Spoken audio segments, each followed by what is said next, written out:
Yeah. Ho ho. Yeah. Ugh. All right. Yeah, there's nobody in here yet. I'm Taylor. It's my weekly comic book review show. Let's get into this. Hang on. I have to hold still for thumbnails.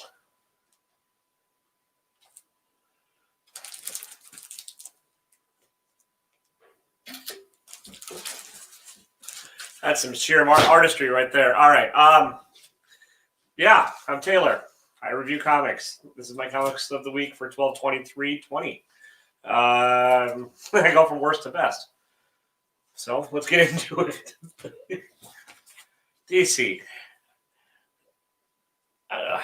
What's up, everybody? I'm going over these new comics. I will say hi once I get through this mess of stuff. So yes, it's all rigged. Chat amongst yourselves while I bitch about DC Comics. This one, not this one so much, but okay, there's the DC metal stuff. The lettering in these books is enough to drive me bonkers. And I'm not sure if the lettering or the coloring or colorist who deserves blame. It's a bit of both, actually. There's some quote weird heavy metal font that they use. It's almost illegible. And then for whatever reason, in these newest issues, they've had the Batman Who Laughs with red type on black word blue. It's damn near impossible to read. Very annoying. Stop it, DC. The stories are okay. These are just a couple like filler tales. You don't need to read them if you're reading Dark Knight's Death Metal. None of that's really important. This one you can definitely skip. The Dark Knight's Metal Last Tales of the Multiverse, whatever. Last 52, whatever. This is Dark Multiverse 1. Art in this is great. Story, yeah. None of it's going to matter. They're going to reset it all anyway, so it is what it is on that one. I'm just, yeah. Also, happy goddamn holidays, you filthy animals. All right. A Girl Walks Home Alone. Yeah, that title that I can't say. A Girl Walks Home Alone at Night #2 by Behemoth Press. I'm not going to buy any more of these. It looks good, but they are so light on story that it's just not worth my dollar. It's like double page spreads. They're really well done. They're gorgeous black and white art, but you could fit that story into like one 9-page panel and be done with it. So I'm done with it. All right, here we go. Batman, I know this came out technically last week, I think 105, but I just didn't get it until this week. So Batman 105. I like James Tynion's art or writing generally. I do. But his Batman stuff, when he finishes an arc, it seems like it just finishes with a whimper instead of like a bang, and that's the case with this one. There's Ghostface Killer, Ghostmaker, Clown Killer. Also, he's really bad at coming up with new names for characters in this book, unless he's doing it intentionally and just trolling everybody. The Clown Killer, yeah, that one, that character still has a little bit of potential. The Ghost Maker, Ghost Rider, Ghost Face, whatever the character's name in this. Useless. And you know they're okay. We're past that. Part of the reviews, I promise. King Size Conan #1. This is decent. It's a anthology like where there's a couple of different stories in here, a couple different artists.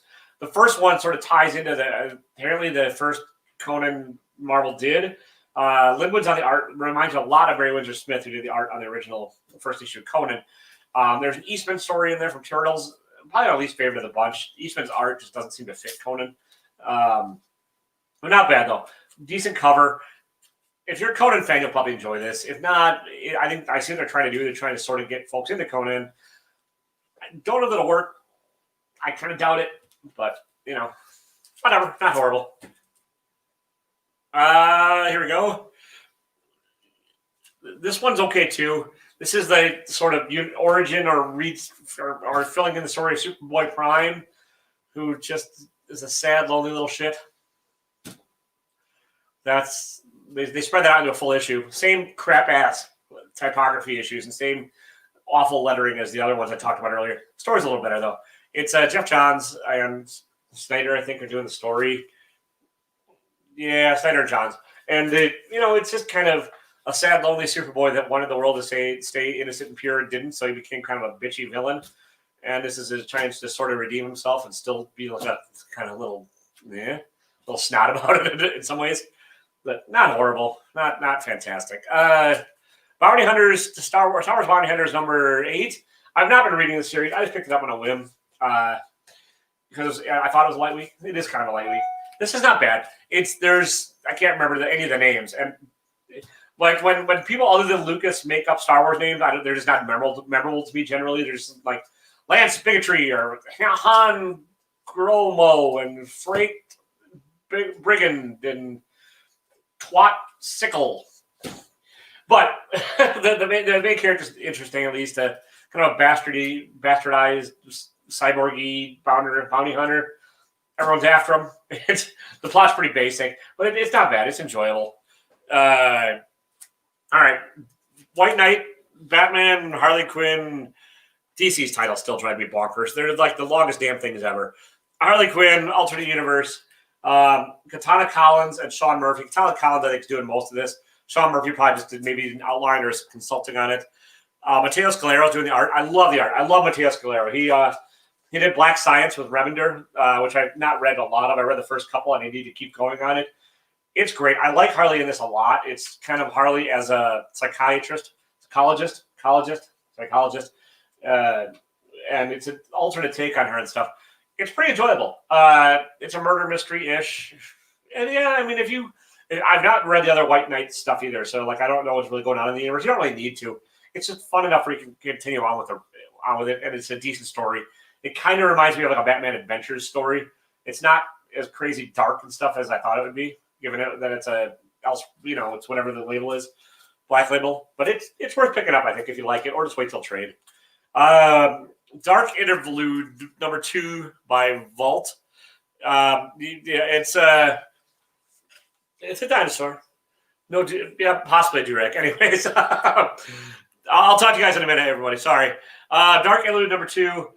This is either brilliant or it's just a writer and artist masturbating on a page. I am not sure which. It's a sequel to some other thing. Fearscape. I've not read that either. It's very self-referential, very like self-sarcastic, but I think the writer also thinks he's a lot more clever than he really is. So if that kind of like stuff drives you nuts, this will drive you nuts. If you want like what possibly could be a really good discussion about art and comics and stuff, this might be it. I'm not sure yet. I'm not sure if they're trolling or they really think they're that brilliant or what's going on in here. Not sure how much I care either. I might give it one more issue. The Scumbag. I'm enjoying this. The art switched in this one. It's not as painterly as the first 2 issues, but it's still pretty enjoyable. Although I don't think Rick Remender has met a whole lot of actual scumbags in his life because it's kind of scumbag light. The guy's not actually all that bad. He just wants to do blow and party all the time, which I don't know if he's ever been to Wisconsin, or a small town in Wisconsin at said dive bar or in a dive bar. It's like everybody that hangs out at one on a Tuesday at noon.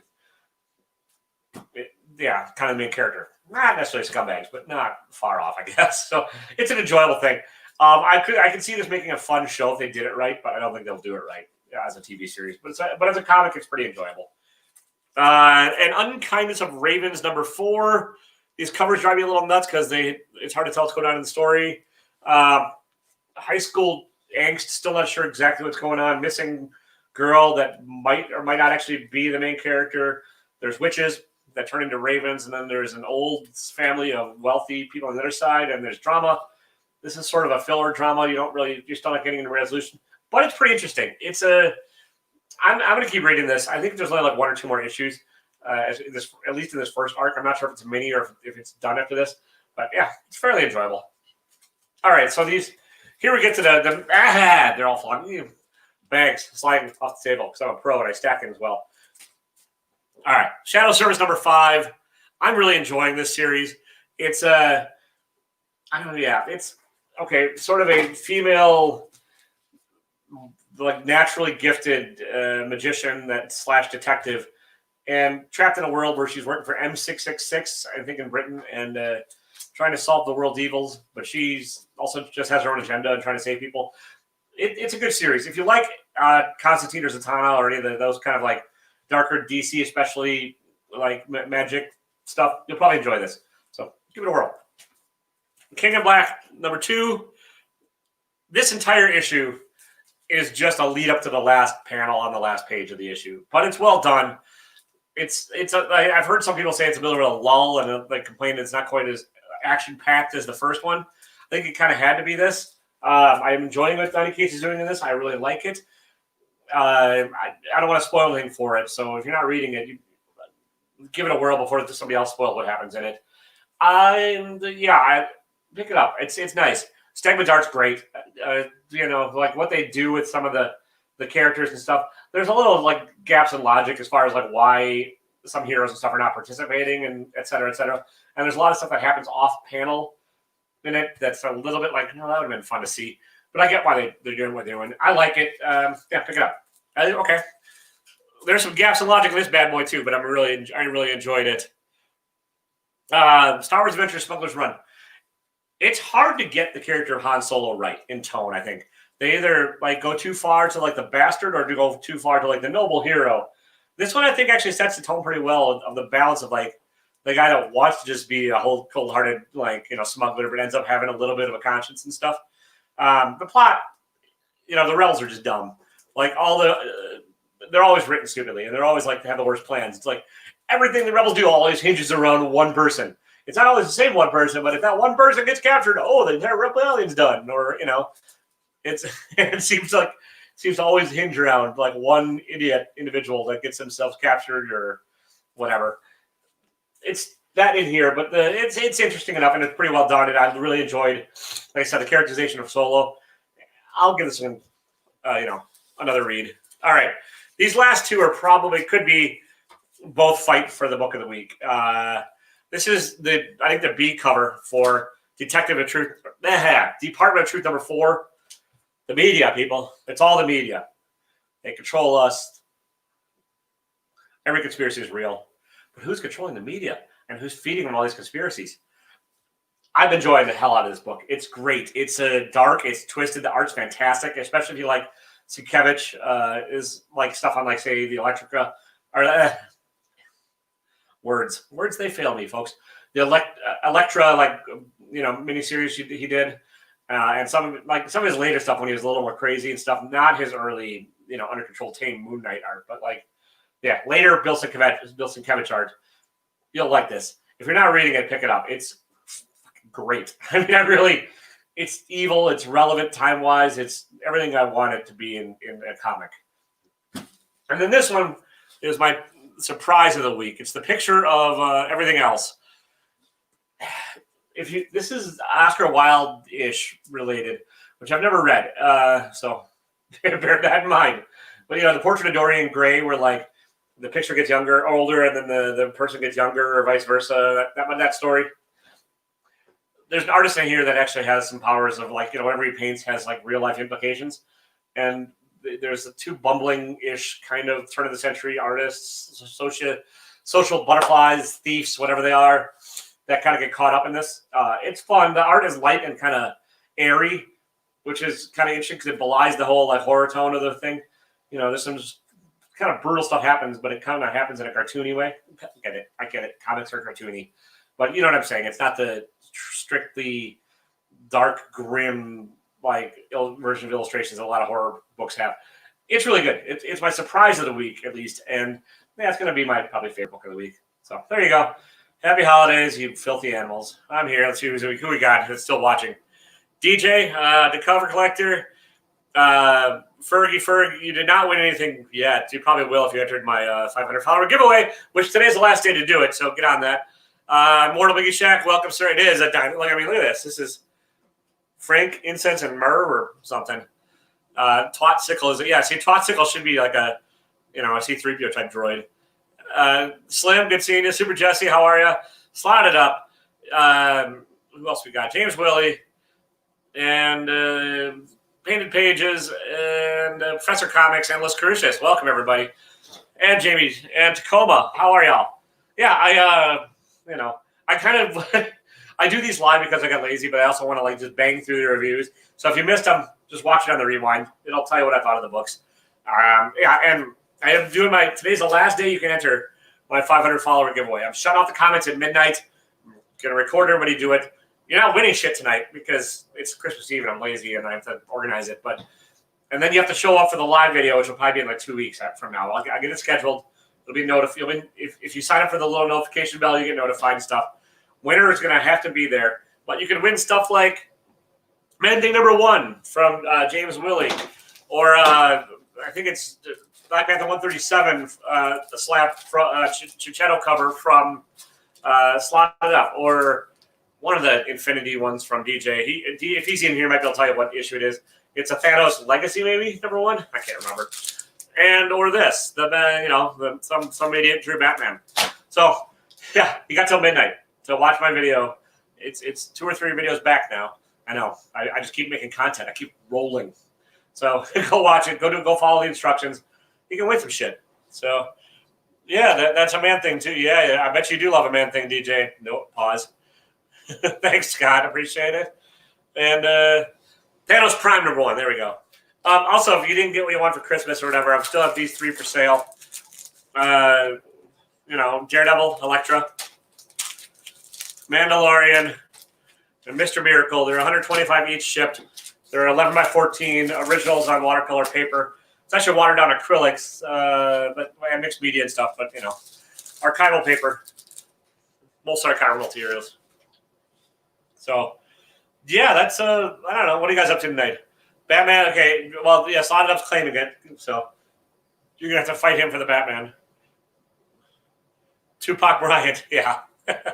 Also would make a nice Star Wars character name too, Biggie. Yeah, I don't know. Anyone else have anything going on tonight? I just got down to oversee my brother with my nephew who's 4, who had dinner and then vomited everywhere. So if I get the plague and die, I'm blaming the 4-year-old. Every winter this kid gets sick. Every Christmas he gets up. And normally he passes along some kind of a plague to us. It's kind of fun. So we'll see. Family over, nice. Yeah, everyone try and stay as safe as you can. I know I just said I went to my brother's and did that, but they've been socially isolating and stuff. And so have I. I wear masks. Mostly right. I even cover this giant nose every once in a while. So going live in 12 minutes. All right, Rob, I'll check you out for sure. Yeah. And I know Max is, I think, live right now on her channel doing some comic booky stuff. So I'm probably going to, stop going live and go lurk on other people's channels. And give y'all a chance to, go fulfill your 500 follower duty and go type rigged everywhere on the internet just to amuse me. So Empty Thought Balloon is my Instagram. Yes, sir. Yeah, that's where I mostly post, I don't know, thumbnails of videos. Nice. I will have to go check that out too, Jamie. And yeah, DJ, I know you did an unboxing earlier. So did Slotted Up. You got a nice A-OK. I'm trying to think who else I've seen lately. Rob, I don't know if Christmas Bourbon. I don't know if Rob still has any books left on his mystery boxes. Maybe go hit him up for that if he does. James, your box still isn't there. I checked today. The Canada post was even slower than U.S. post, which is saying something. And yeah, that's about all I got. Oh, if you want to see just how rigged the internet is. What's up, Gary B? Good seeing you. Biggie, I got, if you go watch my last video, my Superior V15 unboxing part 2, I got one book that made up for my entire year. And I probably will do a video next year, like showing some of the better books I picked up this year, because I had no comics at the beginning of the year. And okay, it's a lie, I had one. But I will just go over the top 10, I think, sometime next week of what I got this year. And it might surprise you a little bit. So, yeah. What about you, Biggie? Did you get up to 1,000 followers yet? I know you've been pushing hard. And, yeah, I know everyone else is, growing like mad, too. All your channels are growing like wildfire. That's awesome. I'm glad to see everyone's community growing. And, yeah, which is the phrase I always butcher, Gary? A rising tide sinks all ships. That's about right. So, all right. And on that lovely note, have a Merry Christmas. Have a Happy Holidays. Survive this crap-ass year. And, don't be a dick.